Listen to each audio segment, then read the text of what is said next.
It's Meredith Shaw from iHeartRadio, and I am joined by Pat Monahan from Train. What's up? So nice to see you.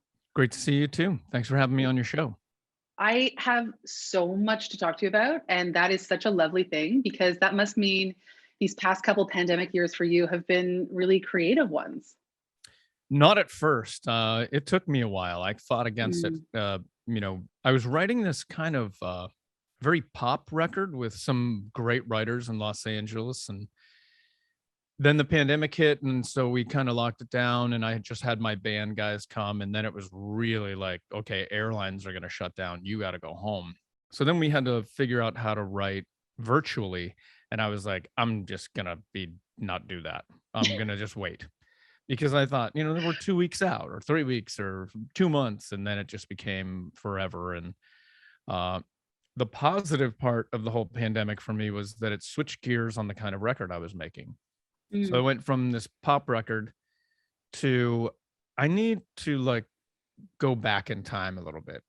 And it became much more of like a compilation of old school, disco, R&B, yacht rock. And so the whole album is very mixed.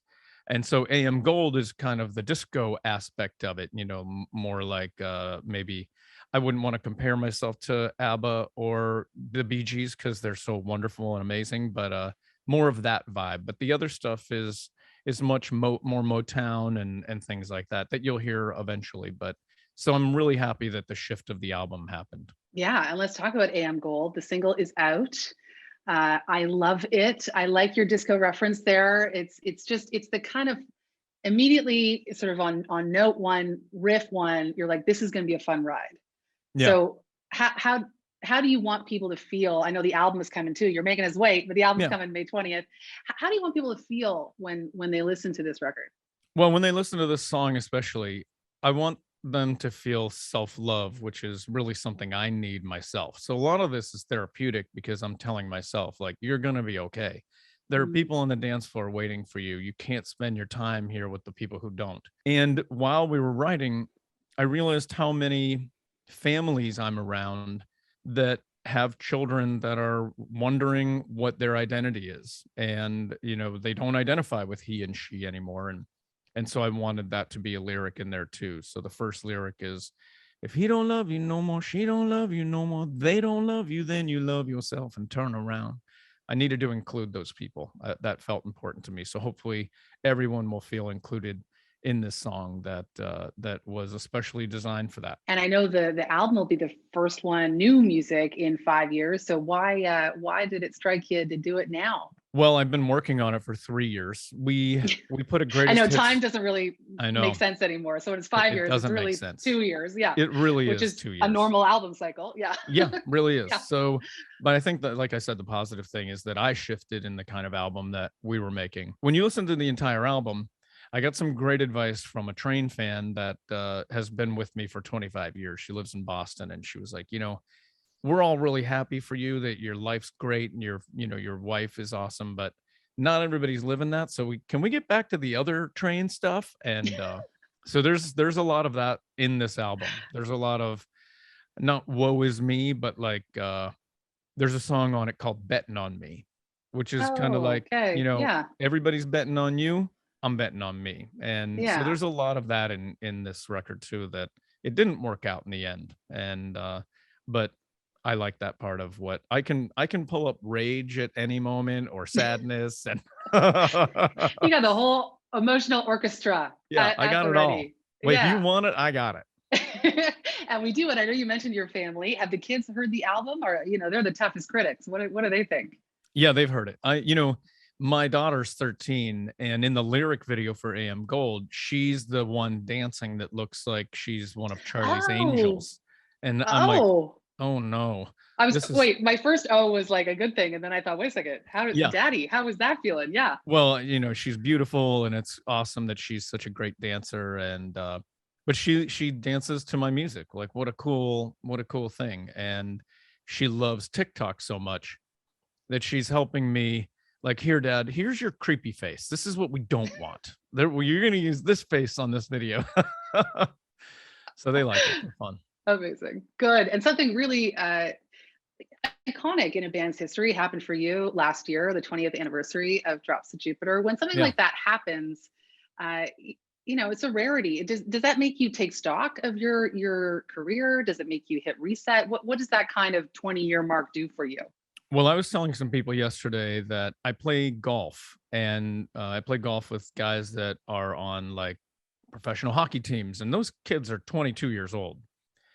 And other guys that are on the Seahawks or, whatever that used to be, and those are 33-year-olds. And so when we're together, I'm like, hey, we're bros, we're together. And then I go look in the mirror and I'm like, oh, 20 years has passed me.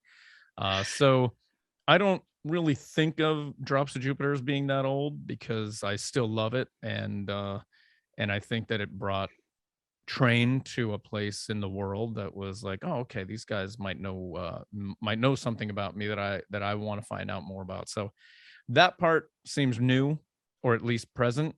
But when I think back about when I wrote the song and why, it definitely is that old. And excuse me, you don't just play golf. Like, you're a Pebble Beach. You are a very good golf player. I'm just going to say that you're a very good golfer. Well, there's a lot of guys that are much, much better than I am, but I wasn't able to play in the Pro-Am this year. My wife turned 40 when the Pro-Am began, and I much prefer being married to my wife than playing golf. So I took this year off. Snaps to that. A wise man. I'm going to embarrass you a little bit with some really wonderful facts. Okay, so back from 1994 when you started, 14 songs on Billboard's Hot 100, 12 albums on Billboard's 200 album chart. Sold more than 10 million albums, 30 million tracks worldwide. And then Hey Soul Sister just got deemed diamond status, which only 58 songs in the history of songs has achieved. So from where you sit and where you started, how did that work? How did that happen for you? I don't really know. It's an interesting idea about success. It is what you make it. And really the success for me isn't a numbers game. It's more of a who is around you. And when I look at that, I'm a very successful person. My family, my friends, as time goes on, you realize maybe you've changed and maybe other people have changed. And you look at your circle every year and go, is this a circle that I want to be in? And I really love this circle. I love my band. And, we made a Led Zeppelin cover album years ago because I love my band so much. They're not the people that I started Train with, but I wanted others to recognize how talented and amazing they are. And now this record, we wrote this as a band, and now people will hear maybe I think their favorite Train album, and it will be my favorite part of my life, which is my band and who they are. Yeah, that collaboration is so key, and so key to sustaining a career. So many new artists coming up must look at what you guys have done and think, wow, that's where I want to head. Is it important for you, especially as a songwriter, to keep listening to the new stuff that's coming out? Are there artists that are piquing your interest? Yeah, a lot. So the whole idea with this album that is more of a throwback album, it came from me being out with a friend, and he was playing me this music that sounded like, Sam Cooke records. And I was like, who is this? And he was like, yeah, that's a bunch of 25-year-old guys from San Francisco. And I was like, whoa, like that's wild to me that they have found the past and made it sound like the present. And so that really intrigued me. And I think I really got the mark when it came to that. So that was a really great shift. But mostly, like I listened to hip hop. Like when Kendrick Lamar was on the Super Bowl show, I was so stoked because everybody was like excited about whoever they were excited about. But I'm a big Kendrick guy, and I love J. Cole. But those hip hop songs, I can't write them, I can't perform them, and I shouldn't. I should stay in the lane that I know how to stay in. But I can definitely enjoy them. But I mean, whoever's writing Justin Bieber songs is unbelievably talented. Like, wow, those songs are something else. So I think about all these young people and all the time. But with this record, I was referring to the past more and really getting the essence of what they were doing back then. And doing it so well. I honestly, that first song, it's got me hooked. So I can't wait till May 20th. I know you've performed on Broadway. I know you made your Christmas Hallmark movie debut this past Christmas. Have you gotten bitten by the acting bug? Is this going to be? I may be, Meredith, the new face of Hallmark. Stop. I may be. I don't know. Legit? Come on. In those like cowl neck sweaters and. I mean, did you see me in the purple sweaters? I was like, really this? And they were like, really that? Really that. And you were fine with it. You're into it. We love you for it. You know, I was there to do my job, and they were really cool to me and taught me a lot. And they were like, man, you have what it takes to be an actor if you want to do this. But it's a lot of commitment. And so you can't be writing songs and everything else. Maybe some men and women are able to do that when they act, but I have to lock it in, and really it's a hard job for guys like me, like, because I'm memorizing other people's dialogue, and usually I'm singing songs from words that I wrote, so that's much easier. It's a different rhythm to get into, although of course you talk to actors, I think they would think writing hit songs and singing them in front of millions of people would be hard. Have you done much acting? I've done a little bit. I did go to school for it. Yeah. And I did music and written some songs and stuff too. That's how I found my way into this radio land. So to get to speak to icons like you, it's a pretty perky part of my gig. You would be better at it than me. So you can just tell. Are we going to star in the next Christmas Hallmark movie together? I mean, yes. Can you make a phone call? No, I'm kidding. Okay. Back to you and back to this tour. This tour that is coming up this summer, I am just so excited to be speaking about it. You're heading out on the road with Jewel, with Blues Traveler. So talk to me about putting that tour together and just how did that come together? What are you going to do on this tour? Are you going to do stuff together? Like, what's the vibe? Yeah, the vibe is always that. You know, I have been the opening act, the middle act on so many tours that I've learned a lot about what I do and don't want to be like. And so now when we do amphitheaters every year and we close the show, it's my job to create a vibe. And the vibe that I always try to create is we're in this together, because if people are excited about you, they're excited about me, and vice versa. And you should come on stage with me and I'll come out and sing with you, or whatever you want, whatever makes sense for their show. And I've known Jewel and the Blues Traveler guys for a really long time, and we're finally getting a chance to tour together. We've done lots of shows in the past, and I think it was perfect for this type of album that is throwing it back a little bit, that I should throw it back to some of my favorite people that we've done shows with. And I am on one of Jewel's new songs that will be on her new album, and she's on one of ours, and it's just going to be great comradeship. And when you get back out in front of those fans, because you've had those fans, I mean, you spoke of one earlier for a long time. It's a long-standing relationship.